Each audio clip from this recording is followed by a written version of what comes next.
other side of Jordan altogether, because the daughters of Manasseh inheritance among his sons, and the rest of Manasseh's sons had the land of Gilead. O Diyos mi, nga manidayaw, salamat manan ti palungot pagmiitad mo, salamat at mi apo, good weather, and oh God, every provision that you provided for us, oh God, that you passed the week, at da kami dito balit ka na apo, kung the Bible, that Sunday is the first day of the week, the time in the day where Christ rose from the dead, and we are here, oh God, to worship you today. And oh God, I beg you to accept my worship, to accept this people's worship, individual's worship before you today. And we give you the songs, oh God, Lord, to praise your name, oh God, and tell, oh God, Lord, the doctrines that we believe ever since we got the word. And right now, oh God, this climax of our worship is no other than the giving of your word. I come to this morning, oh Lord, with all humility, and begging that you will come to us again, O Lord, in this chapter. Help us, O God, to understand what you want us to know from this chapter. How you want us, O God, Lord, to live according to your will. And, O God, please come to us. Come to our hearts, O God, Lord, individually. Pierce, O God, Lord, our souls. And so your word will come into our own soul.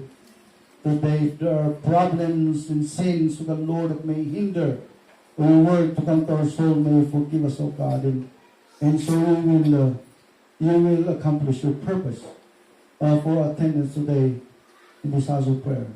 Lord, ang nisalakan si kalata apo, ti makamungumang into sa lilim apo ko niya na by your word. And kami nga namati apo, grow our faith, the new believers here, may you mature them, O God, little by little, until, O God, Lord, you come to the fullness of Christ. Bless all together today, O God, in Christ we pray. Amen.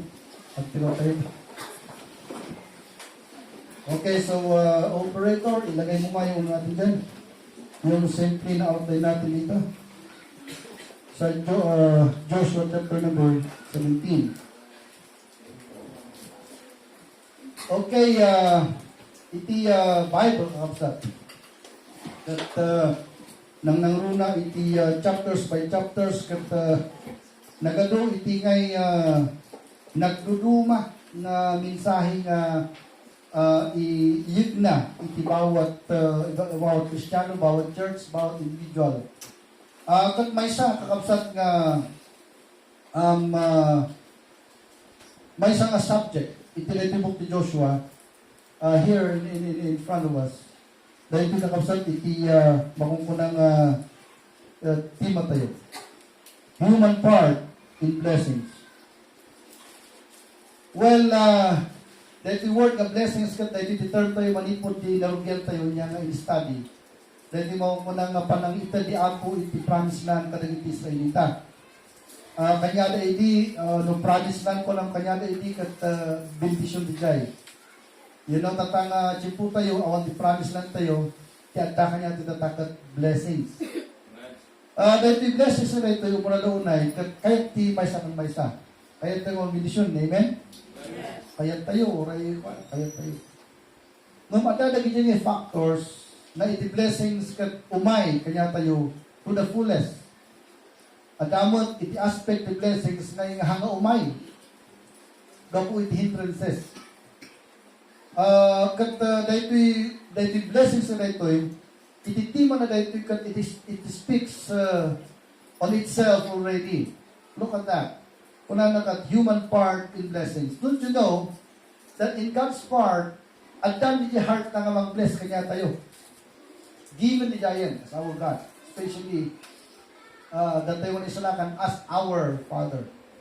Given di Jayan nga mga kuna ngayon grant with blessings nga mga kiniapo. Ngunit di Jayan kakapsat nga bendisyon, at da iti mga kuna nga human part tayo. At that human part, tapos yung started, dagiti yung blessings, kat umay kanya tayong nasayaat. And, you know what, from the Old Testament na dito, Christianity today can never be explained. Christianity today can never be understood. Christianity today can never be analyzed without the New Testament book of the Bible. Why is it? Because the Old Testament book explains to us in a practical manner how the doctrines of the New Testament, was explained in a real life situation. Dali amatin pamati. So yung Old Testament, I believe that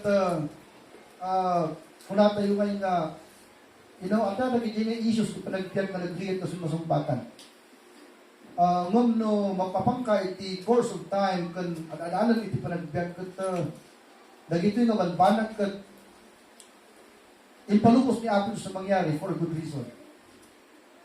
One of the I believe hardest theological questions that confront the biblical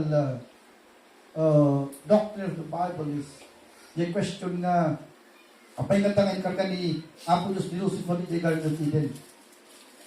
Because DJ nga parang ikarga ni Apo Diyos kini Satanas di Garden of Eden, DJ mo't nga natimtang ni Adam kini Eva nga nagbasol. Kasi nahang kumanga nagbasol ni Adam kini Eva, ang bigyan tata in holiness. Don't you know that? The reason why we are living in sinfulness is because we, became part of a fallen nature. And so the giant in sinata kini Apo Diyos, so the question goes on that particular question ko na why did God put the devil in the Garden of Eden? Because by doctrine, iti mo ko nang may sangay nga karakter ni Diyos kasi He is an all-knowing God. And it comes to a point when if God is all-knowing, He knew in the first place that Adam and Eve will be tempted by the devil. If He's going to put the tempter there in the Garden of Eden, of course, yes, sir. We know that. Why did He do that? Why did He do that? That's one theological question is very hard to be answered. On the other hand, may sama na iti Christian Christian life tayo, kat iti dagiti Hudyo kat nagnada iti 40 years. Manipot iti ngay gate iti Egypt, ingkana iti portal, iti promised land. 40 years. You see? And kung natin yung with all those miracles that the people of God had seen, that God is really God and there's really God. There's the power of God over there, and they'd seen it with their naked eyes. And why in the world that they still rebelled against the Lord? Kat nagnada iti 40 years iti wilderness. This is one theological question within the sphere of Christianity. Now, as we study this book, we are coming to a conclusion that there are things that God permitted to happen for a reason. Kung di 40 years ka panagbiyak ka, kung nakuha ngayon na silawan, di ngay knowledge tayo pinalubusan ni Apo Ijay. Tapos tikas tayo ma-study tayo, tinawa ko na Christian life.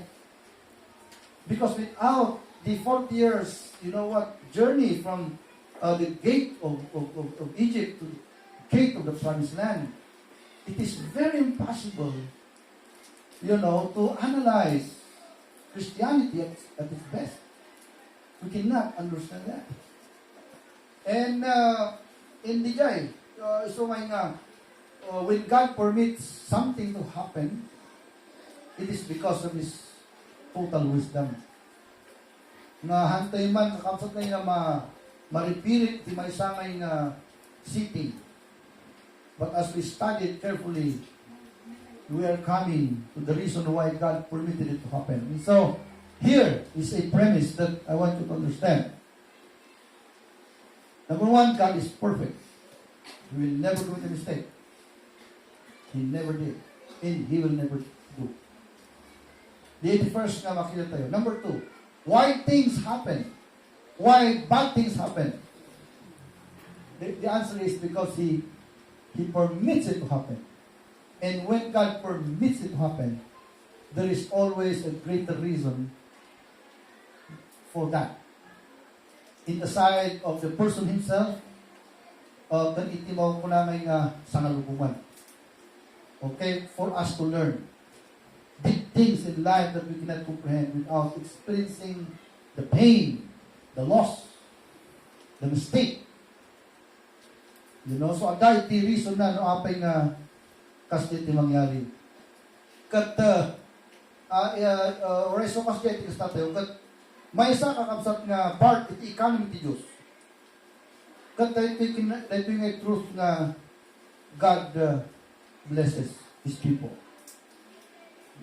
That's one of the truth in chapter 18, chapter 17, chapter 15, 14 sa naglugyan ito eh. So, it is a part of deity to bless not only His creations but especially those people who are reputed as the James and Giant, peculiar people.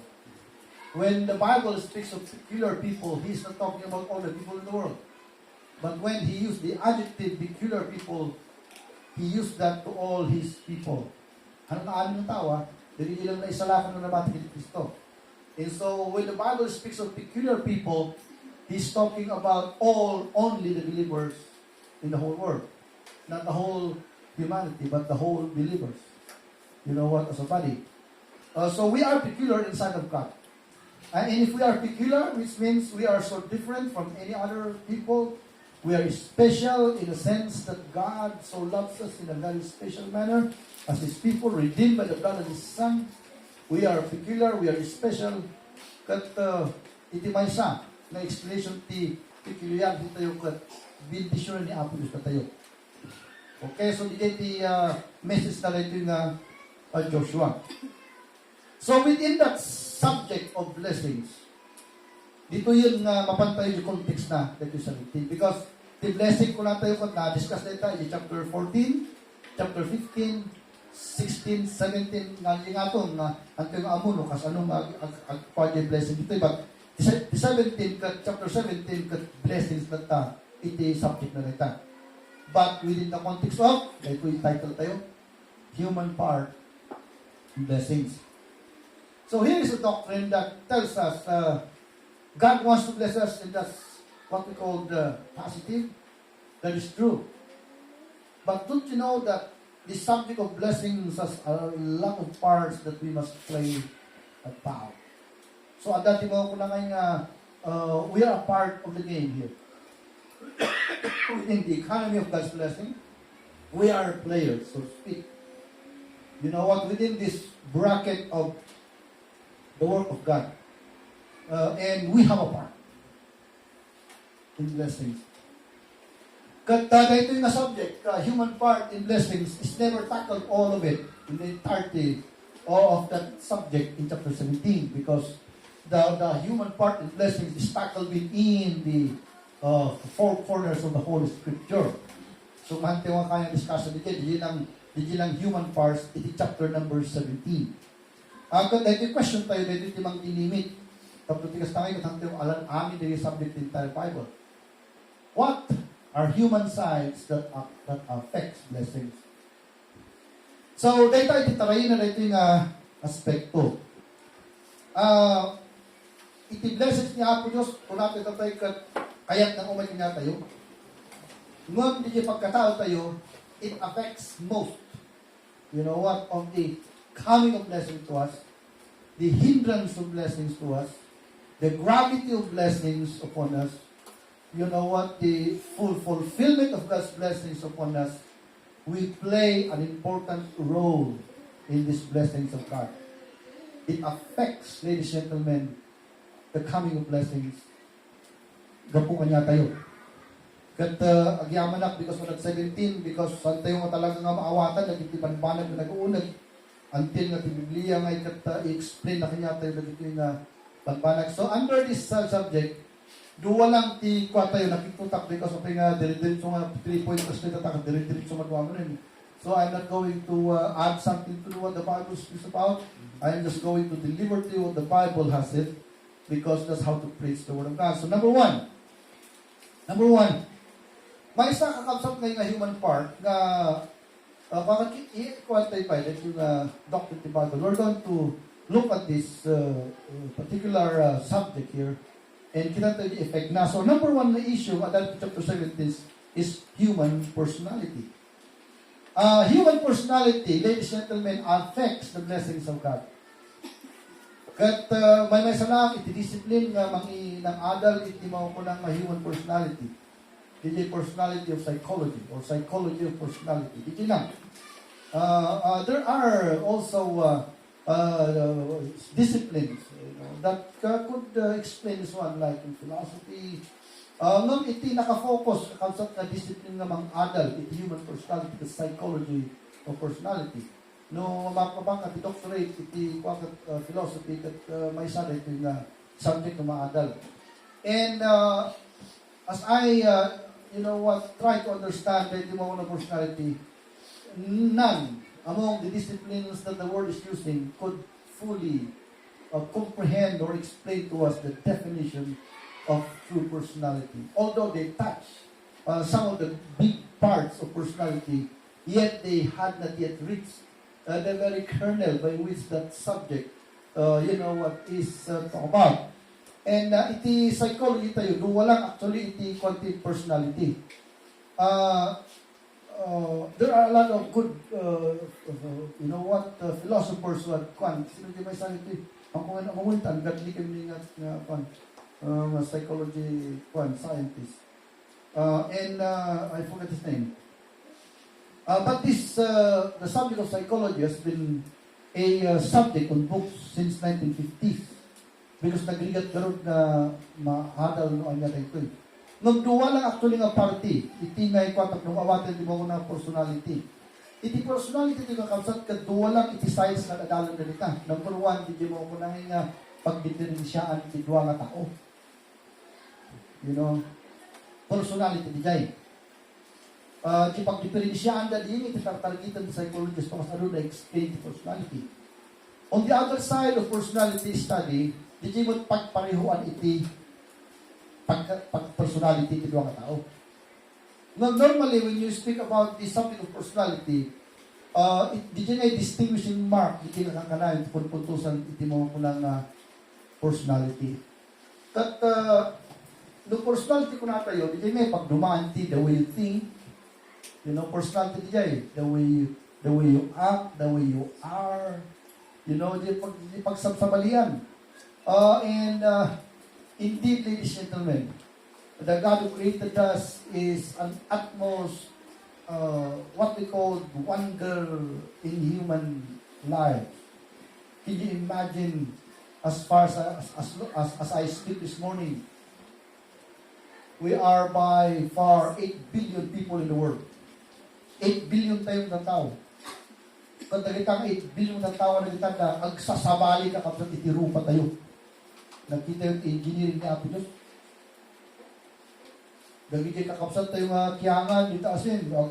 Ako na nga, kutikot na di kayo, may sa tiro para minda. Ruwa, okay. Kaya nag-arang tinima. But they could not make a certain statue that has 8 billion man.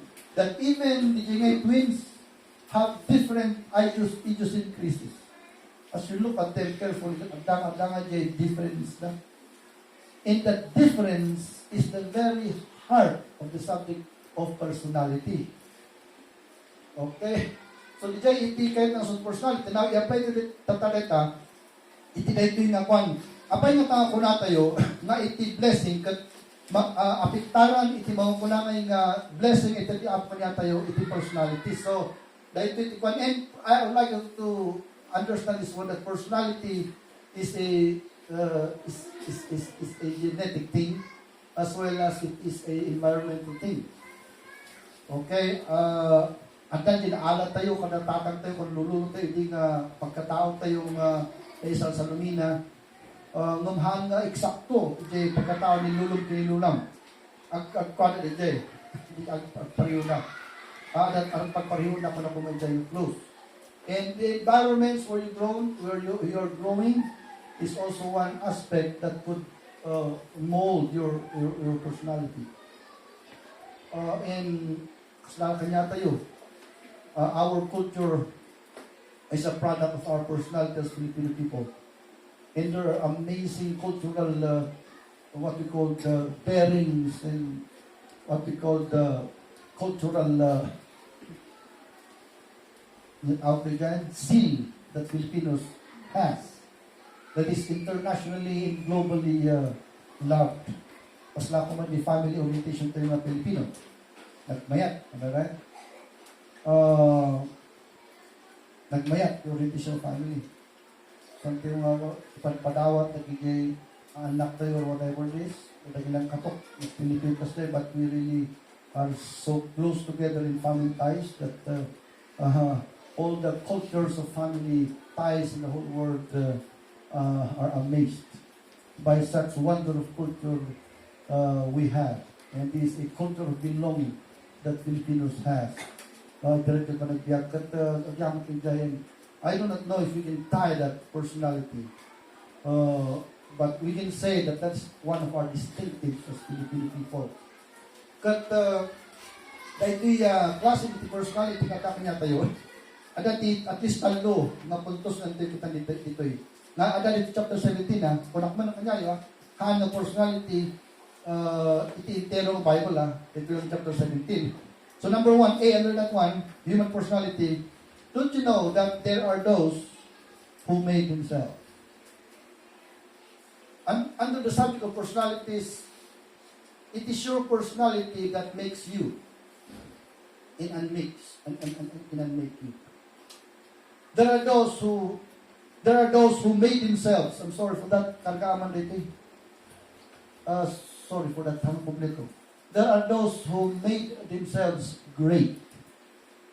There are those who made themselves great. Amo yung mga greatness can be played in two ways. Number 1, we are talking here about the kumuntawa. We are not talking here about rulers. Because when you go to the level of the rulers, ano yung Bible, the Romans, kung the Bible kat, dahil ka no rulers are given by God. So, naging yung rulers na nga, pag-ruler ni Apo, for example, Alexander the Great, sa bali naging ang tao. Because at da iti, makukulang ang gift ang mga bukin ni Apo para kay Ada.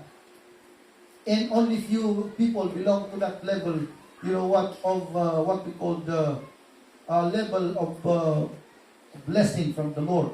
Leaders actually are given by God such blessings of leadership that He could not just give to anyone. And hangagit sa di tayo, ngam iti mo ko na greatness, hanga di leadership tayo, parang tayo, di mo ko na ngayong overall kakapsat na yung greatness di panagbiyak. In nga ada tayo, amin pumunta ako na dito. Okay, so number 1, there are those who made themselves great. Let's read. At nung masunutan nyo, issue tayo. Then discuss tayo. Verse 1, let's read. Kuna na. There was also a lot for the tribe of Manasseh, for he was the firstborn of Joseph. And look, kuna na, or wheat. The wheat. For Machir, the firstborn of Manasseh, the father of Gilead. Because, kuna the Bible, he was a great, for he was a man of war. So, like iti, agnagan iti Manasseh, and kuna na isuna itinang conquer iti Gilead. Don't you know Gilead? In Tukan, these are the place of giants. Dagito may great cities dagito da. And you know what? Great cities are conquered by not a no matter what, a man of war. He's a great man. Anya sino itong anak ni Manasseh? Una there was also that anak ni Joseph, ni Manasseh firstborn. Kat anak ni Manasseh di Machir.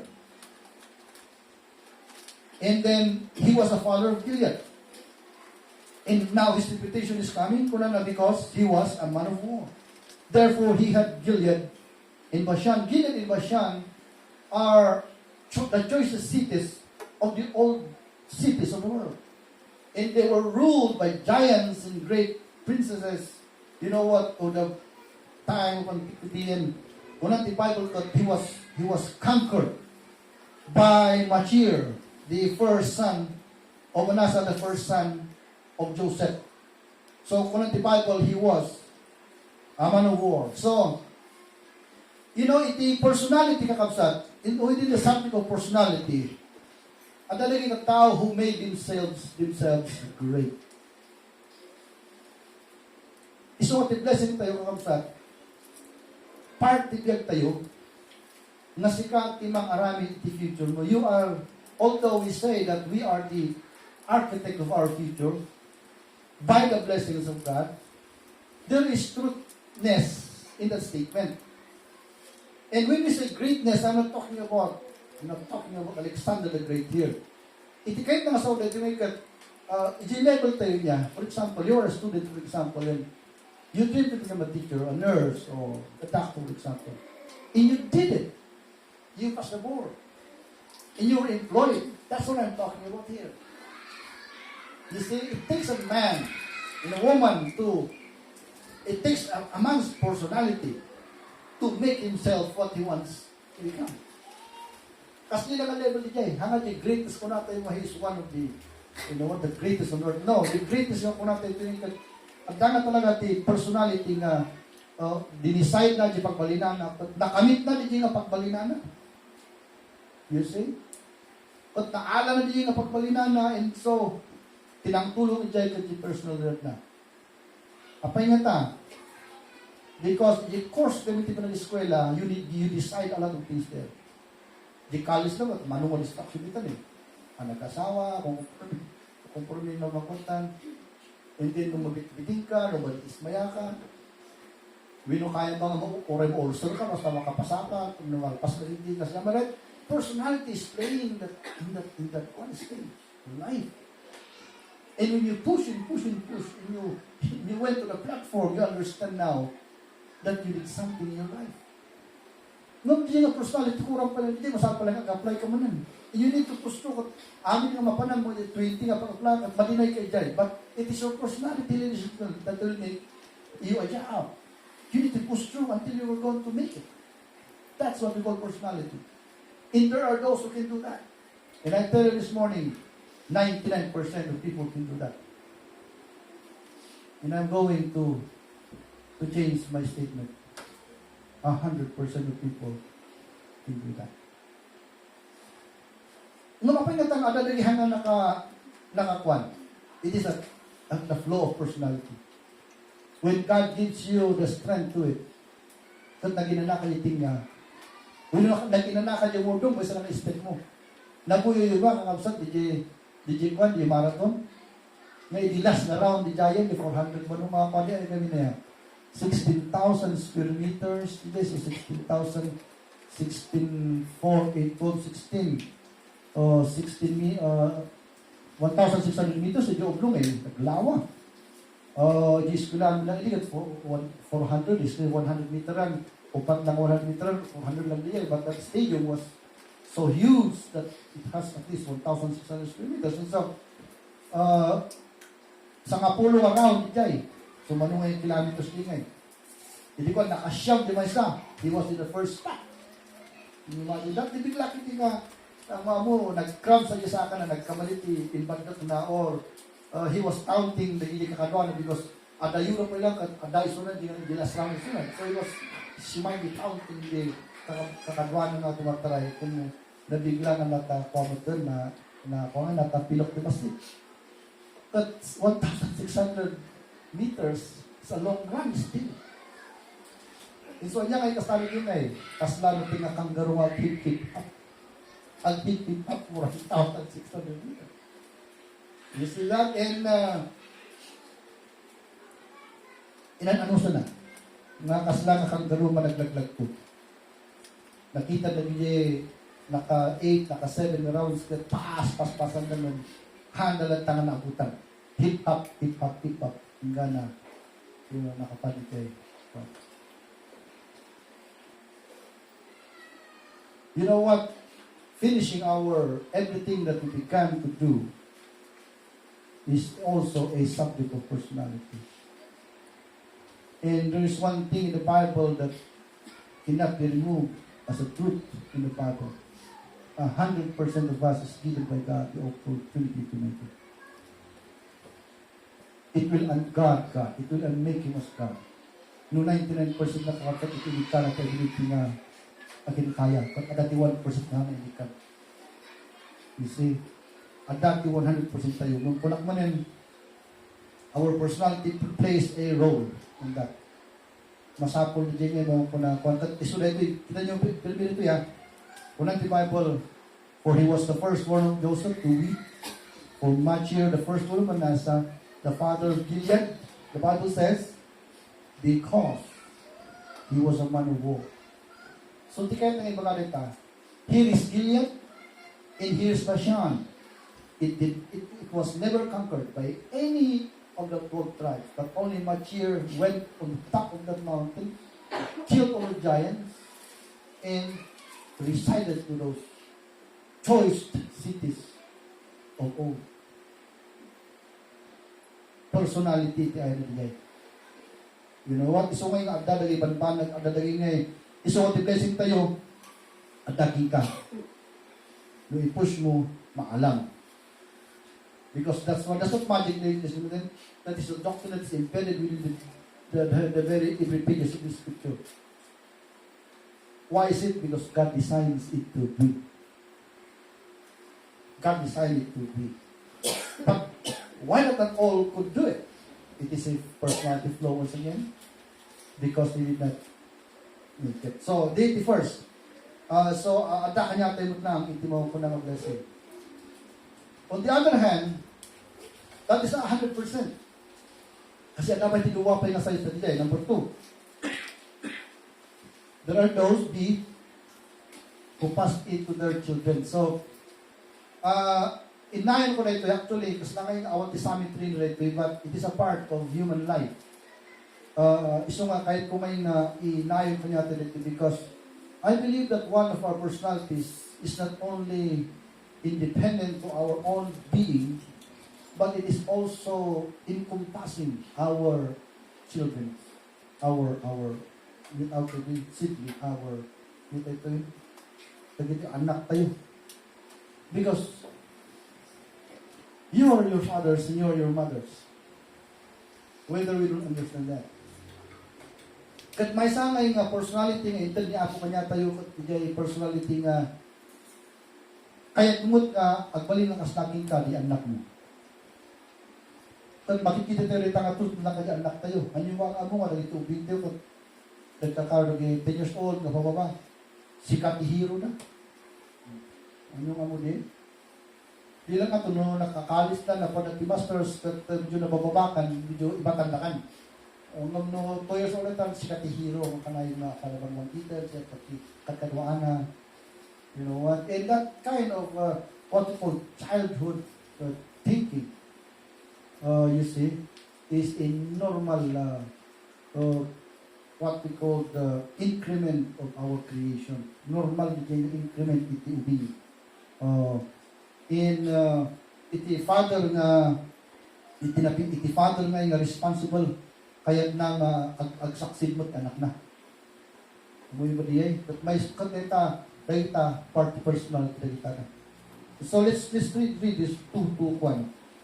There was also a lot for the rest of the children of Manasseh by their families, for the children of Abiezer, and for the children of Helek, and for the children of Azrael, and for the children of Shechem, and for the children of Heper, and for the children of Shemaiah. These were the male children of Manasseh, the son of Joseph, by their families.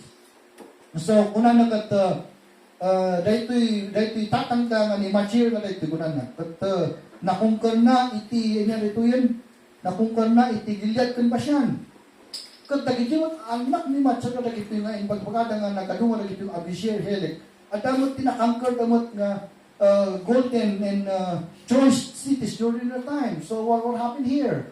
What happened here is the father himself passed, you know what, that certain kind of, we cannot tell, we cannot even put an adjective to it. He passed that certain kind of zeal in his spirit to his children, so that his children also had conquered some choice cities for their own. You know, so kasi tinapasamak. So, what kind of a father is Machir? He was a responsible, a good instructor, a good model for her children. So, na tayo mga parents, ang tayo kumangay nga at balinay nga selfish. Panunod yung kumano anya ti pagbalinang ti anak tayo. in the only way we can make our children good is when we are going to live right. There are parents nga handa nga pag ngunit pagbalin anak daw right at they will live in sin or whatever it is. Umaamwan ka anak daw yun niya. Because they do not care for their children's well-being. But a good father is something of different spirit. He will do his best to be a model for his children. Matthew was a kind of a man. A man, ladies and gentlemen, that is rare. Rare. It is rare, ladies and gentlemen, especially in our world today. So, in past na, hindi nga greatness na, kada hindi nga anak na. So, mamaysa hindi nga makukulang nga increment of a good personality. That they will not succeed alone, but you will let your children succeed too upon your death. You see, there must be a legacy that we must bring on the table for our children. Okay, so may sabi din nga quanti personality. So, makita tayo nga na yung personality tayo nga create ni Diyos. That is God-given, alright? Because I said a while ago, that is genetic. And when we come until the time ni Adam kinib, mag-create niya Apo, makontrol tayo mga kasdigan, di plano ni Diyos sa katao. That He gave him a personality to do it in this life. Not only in this life, but in the life to come. And He puts us kind of power in such personality that was created, when we were yet being created in our mother's womb. Inherent, nagita na ako ng English. Personality is such a thing that is God-given. Kundi dyan, kapag ito usalan ko yung mga allergy blessing ni Apo. Okay, so dati mo naman, kasi dito ka sa atin dyan, ni Apo Diyos picture na tayo. Kanya nga usalan tayo, di personality mo na ito na kanya tayo. And it will not only make you, it will not only succeed in this life, but it will also make you a good father so that your offspring will also succeed in this life. So that is what we call personality. In Christians, isumat lang din na kapag kita nagsalibit niya Apo. Ang dadaling Kristiyano at nag-istorya natin, you know what, 20 years ago, I was serving God. Ngayon ko nang matatangay ko, handa ngayon na sasaon, because we are talking about history. Good to know that that is also personality. And one of the greatest personalities of God is consistency, loyalty, honor. And these are creations of God that He put it to human soul. And so there is no more a machinery in this life that is better than the human heart and the human brain. The seal of deity is right here in the soul of man. Iso nga, dagita scientist na ng awan ti Diyos, kayat na nga inventor, tikwan, handa ito, kaya makaparswa, pero sa ngilang, ngawang kararawan. Handa ito, kaya ka expound in the soul, spirit, kan body ni tao. How can they reach the knowledge of God when they cannot even explain what they can see here on earth? It is, ladies and gentlemen, kunang Bible foolishness. You see? So, na tayo kapag makita tayo di ngayon, seal ni Apo at di kararwa tayo. Personality is such a creation of God. Kung tayo usalan tayo ng mga alat ni blessing ni Apo. Okay, so, inayon ko lang din but it seems not going to the perfect summit. Ringabit din ang verse C, so ito yan. There are those who do not remove their hindrances. Adamay iti manghinder to blessing ni Apo. Kat amoy ba at under the subject of personality? Ada dari Kristiyano ngayon at the personality that handa nga atag-reprevent the basol na, they don't want to change their lives. In this kind of personality hinders the blessings of God. Look at this verse. Let's read it. Kasi ganito. Yet the children of Manasseh could not drive out the inhabitants of those cities. Ay, kasumay niya. But the Canaanites would dwell in the land. And you know what? Canaanites, these are sins, you know. Yet it came to pass when the children of Israel were waxing strong that they put the Canaanites to tribute, but did not utterly drive them out. So, ada ti kalaban dito, ikarga ni Apo Diyos, nga masapol nga papanawat ti Kristiyano DJ because nagituloy nga iti mangsak iti nutrients iti blessing. In this children of Manasseh, do not want to remove this hindrances. But I think iti nagbalin of course da iti Vietna. So Kristiyano, ada iti hindrance iti blessing ni Apo. Di basol, masapol na i-drive out mo, di biyak mo. Because mo hantong i-drive out, it will remain a curse to us. Can you look at that? Batakan, ang niya ko na natin.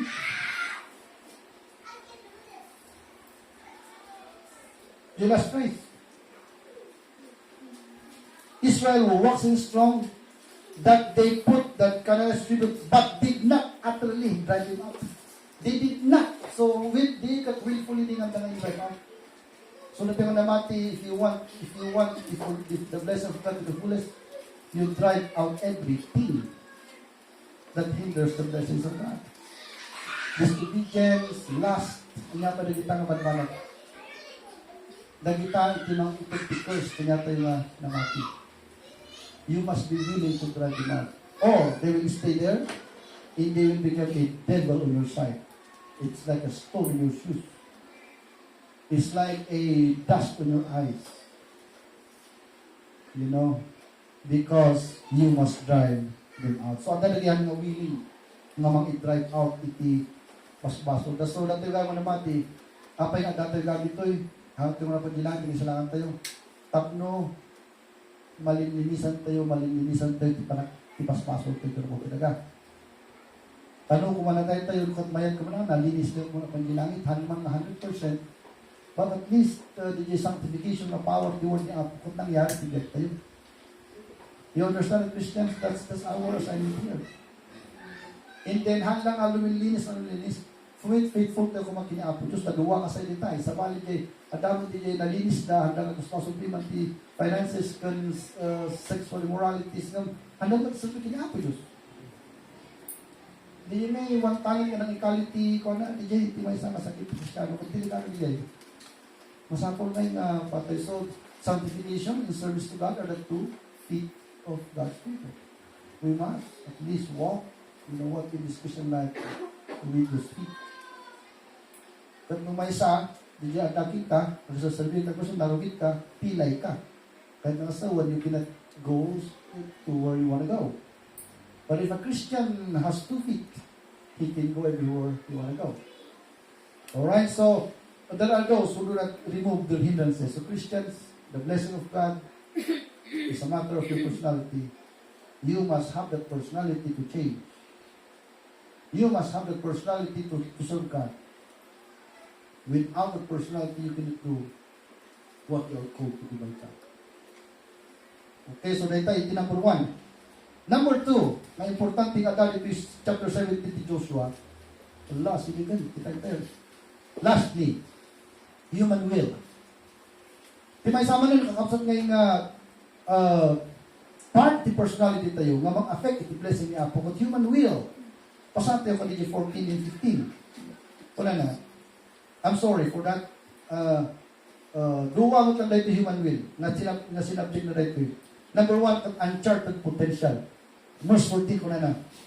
And the children of Joseph spake unto Joshua, saying, Why hast thou given me but one lot and one portion to inherit? Seeing I am a great people, because they are great people, they counted by millions, kat basit di jay property na, kat millions na. Sa ako 100 square meter, kat 5 na bibing di pa 20 square meter na lang. Snacks jay. So in my time, kini Joshua kat question ng dapay nga nagano kami, nagpasiti property nito mo kanya, may story dito issue.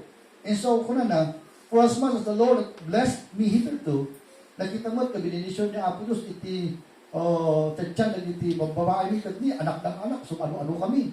At nabinisyon lang kami, because children are blessings from God. And so, numbers are blessings from the Lord. So, they come to ask that hard question to their leader. But kung ang gusto ni Joshua, and Joshua answered them, If thou be a great people, then get thee up to the wood country and cut down for thyself there in the land of the Perizzites and of the giants, if Mount Ephraim, be too narrow for thee. So, ti maysa kakausap kat uncharted potential. Amo yung ti maysa nga mang itod kanya to, ti blessing ka, ti will. Kasi natin kung gano'n tayo, I'm sorry for that, but I've been living in this country for 53 years. I know a little about politics. And our president has the political will. Don't you know that? Dahil yakin na mo ti political will. I want political will na. There's no political will at all. And so, I want ti pagtuturuan tayo. Ikarkarag ito na lang, no, niya tigas ka ni Apos nga makurnos ti bansa ti Diyos. Nung awanin, awan makita mo, kasi hindi ko sumay kwartan. And then, lagi agbayad at ang satan, kung amon, agbayad ka. So, ito yung amon, no, niya't mangyari. Nung itibiyag yung kasanasan na mati, iti importante nga mangalak niya dito blessing, mangitag ka blessing, human will. Kahit sa human will, the human will can be expounded in these two terms. You can do it. 3 words kaya. The human will, you can do it. You see, the human will nga kat makita na di kasasaad, planuon na, and then aramidin na, the human will. Nung sa parigan ko na-stuck, di nga lugar na dyan titarat, kat no awan ti human will na di kat papasulo na di tarat. Apay gawin nga darat di jay. Papasulo na di makina, iti kwa, kasi iti gobyerno awan will na. Ibig kayo sunat leader, kada di nga kasang ti will leader, utak ka, ano pa rin papasulo mga tao. Ngayon, ti arat will na, hana papasulo di darat, at talagang adat na di darat din. Tigastan na di will na, kanya tigastan na, pagpuso na ipilid, i-half-flat na. Sana pa ang darat ito, nagkatikay, gitigay sa human will. Awan ti gobyerno, tigastan. Pagpapasok ni past administration, what they can do? They did their best. Our country was good during their term. The ball is in your hand. But there is no will. The thing with Kanamati, kasi everything is given by God. The ball is in our hands. It takes our will to make it. And mind you, there are uncharted potential that we have. Kung na nakiti, apay nga masit nga iti inted mo kanyami kat adu-adu kami. And then the leader was so genius. Kuna na, are you great? Kuna na. Ano yung kuna na nga, are you great people? That is a statement that will stir the mind to see the person is not looking at himself and he could not even possibly know what strength and power he has until that word was given to his ears to hear it. Are you a great people? Gusto ngayon na tayo, ako naging ang charted na tayo, talents tayo, mga panagsalpi na hantay pa yun, usan, ang gantati. Until tatangag sapang iba, kanya yung you can do a lot of deal for your God. Sa tayo maamuan. Gusto nga din yung will tayo, ano nagiging pa lang ay haan nga na usap. Nga masapon na ito na niya, ka nga, agsalbi ka rin yung napanag. You see, agsalbi ka rin yung napanag. So, at dati, uncharted potential tayo, na masapon na ikaralag tayo. And then, usalan tayo para kiniapo. Kita nyo rin niya. Kasi ano nga na ako na great na. We are great people. Kung natin ang handang amo great, until na kung ni Joshua, you are great people. And you go up to the mountain and cut woods and all those, what we call the logs, you're going to make it as your houses. And those lands where you cut those trees will be yours to build houses. You know, will tiyawag ni Jay. No madalihan na pa yung amo. And then lastly, will tempered by faith in God. Number last, una na will tayo, saan tayo tagagsaksit na kapsa. Iso nga nagaruwi Kristiyano, may nga naitukaranda, naglalainda, but they will never succeed until they will temper their own will by the will of God. Let's read it. Verse 16 to 17. Kunya ko na nato yun. And the children of Joseph said, the hill is not enough for us, in all the Canaanites who dwell in the land of the valley have chariots of iron, but they who are of Bichian and her towns, and they who are of the valley of Israel. And Joshua spake unto the house of Joseph, even to Ephraim and to Manasseh, saying, thou art a great people, and hast great power, you know that? Thou must not have one lot only, no. But the mountain shall be thine, For it is a wood, and thou shalt cut it down in all the outgoings, amin nga purok kung nakatyo. It shall be thine. For thou shalt drive the Canaanites, though they have irons of chariots, and though they may be strong. Because yung mga panahon, no, that the chariot of iron mo, makangabak ka ba? Abakan sino man at no gamin tilaban kami, very simple tilaban. Yung mesa niya, itilang ko kalasag.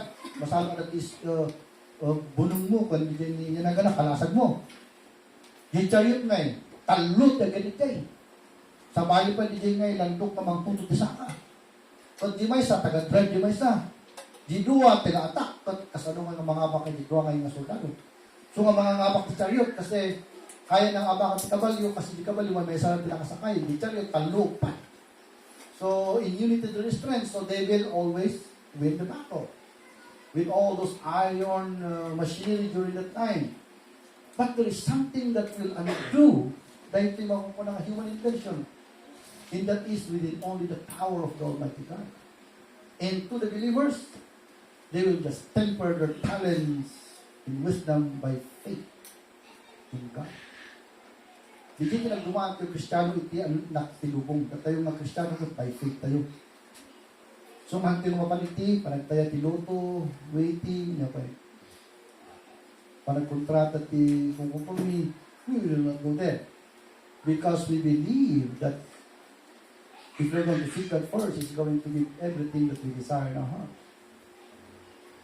And the Apostle Peter was very apt to say in John, they that come to God must believe that He is. Isumada nga di matimpla ko talent tayo iti pamatik kini paragtal ti Diyos. Di kan veres ti Diyos at kakapsat kat important iti ilaw na.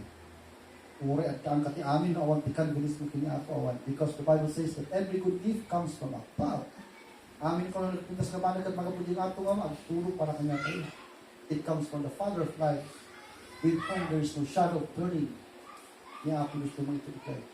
And so our personality, our skill must be tempered with faith in God. At di kayo may tumuko na mission. But that faith na nita mo nun, it is a part of personality. You will wonder why I tell you this one. Faith is also a matter of personality. Because no natin ka ng personality, it is the way you think. That's personality. What do you think about God? Do you want to believe Him? Do you want to trust Him? Is He your Lord and Savior? The way you think about God is personality. It's all about personality. So nga, at dati mo ko ng uncharted will, and then lastly, will tempered by faith in God. Okay, so nagito'y kakabsat, ito na kasaba. Ito chapter 17 of Joshua. So naawatan yun, ito human part, ito blessing ni Apo, amen? Para di ka dito yung pagkataong, yung personalidad mo. Okay, so tatang sa pa. Mag-pray tayo. Let's pray. While your heads are bowed and eyes are closed, you're praying. Kaya tayo ito, umilisyon ang kakapsat. Nung mabaling ang mahindran to blessing ni Apo, if you will not take away the Canaanites out of your life.